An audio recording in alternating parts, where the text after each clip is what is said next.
Hello and welcome to today's Coffee with Craig. Today we're going to talk about the Second Amendment and what it actually means, or at least what one representative in the state of Massachusetts would have you to believe that it doesn't mean. Now, we all know what it says. It says the right to keep and bear arms shall not be infringed.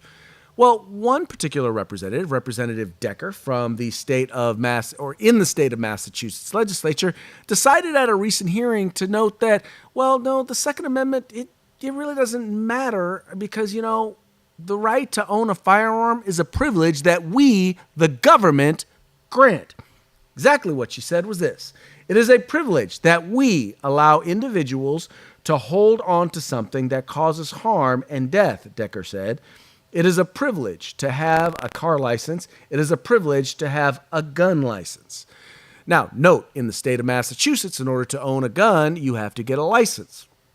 And that license is a privilege. So the right to own a gun may be a right, but you can't own a gun without a license. So how exactly do you exercise your right in the state of Massachusetts if you aren't given the privilege of getting a gun license? Now, I have tons of issues with this particular statement, but the first of which is, number one, last I checked, the right to own a car, not included in the Constitution. Not in the Bill of Rights, at least nowhere that I saw. It may not, it may be in the Massachusetts Constitution. I haven't read it, but it's definitely not in the U.S. Constitution. So that's item number one. Number two, the fact that she notes that it is a government that gives this privilege. Well, first of all, last I checked, fundamental human rights are God-given, not government-given, not man-given, because what government gives, government taketh away, as noted in her comment. But then again, she's not the only one who does not believe in the fundamental human right to be able to defend oneself.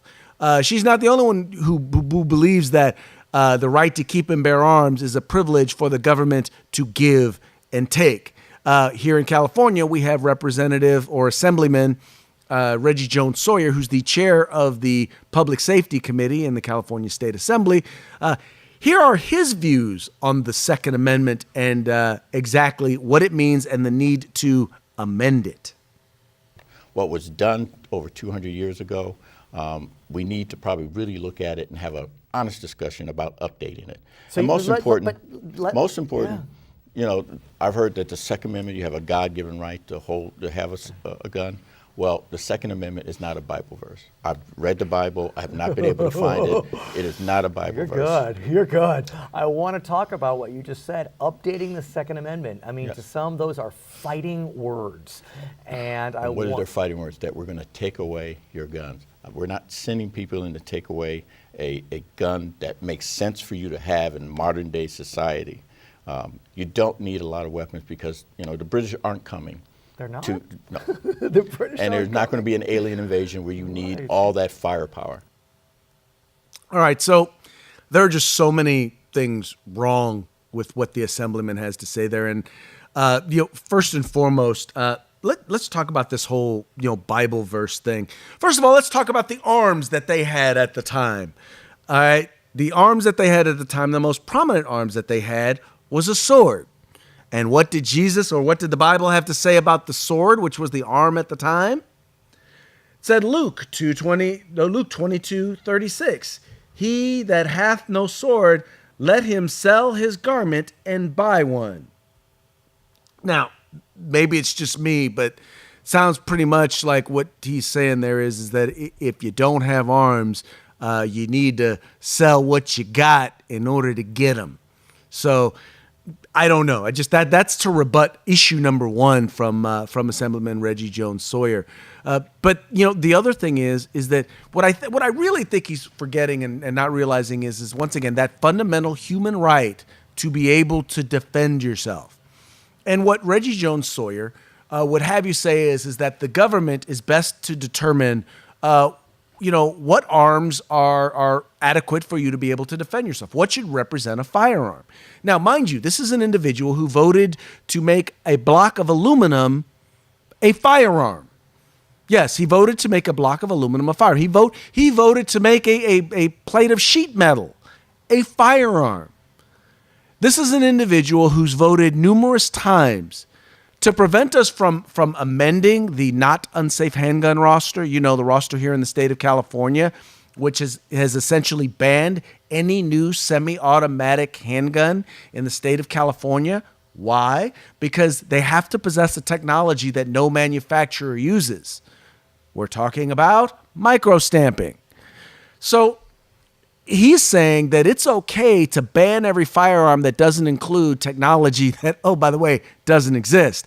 It's okay to call a block of aluminum a handgun. It's okay to call a block of sheet metal a handgun. And this is a person who wants to determine what firearm is appropriate for me to be able to own for home defense. Now, mind you, note what he said. He didn't say anything about self-defense outside of the home, because he believes that your right to self-defense ends once you cross the threshold of your door. Once you head out of your house, he believes that your fundamental right to protect yourself ends. But I'm supposed to trust him. I'm supposed to accept his gracious privilege and permission to be able to defend myself, defend my family, and defend my community. I know I am as pissed off and bewildered as you, but that's how they think. And folks, that's what you need. That's what we need to get a hold of and understand. That's how they think, because they don't see the right to self-defense as a fundamental human right. They believe criminals have a right, have fundamental rights. The right to victimize you. They believe that's their fundamental right. Why? Because they keep letting them out on the streets. They keep reducing the penalties for gun crimes for them. But law-abiding citizens, well, hey, you're on your own.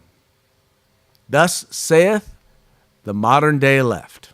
Anyway, folks, that's going to be it for today's Coffee with Craig. Thank you so much for tuning in. Remember to like and share these videos and tell your friends about the Firearms Policy Coalition. Take care, have fun, stay free.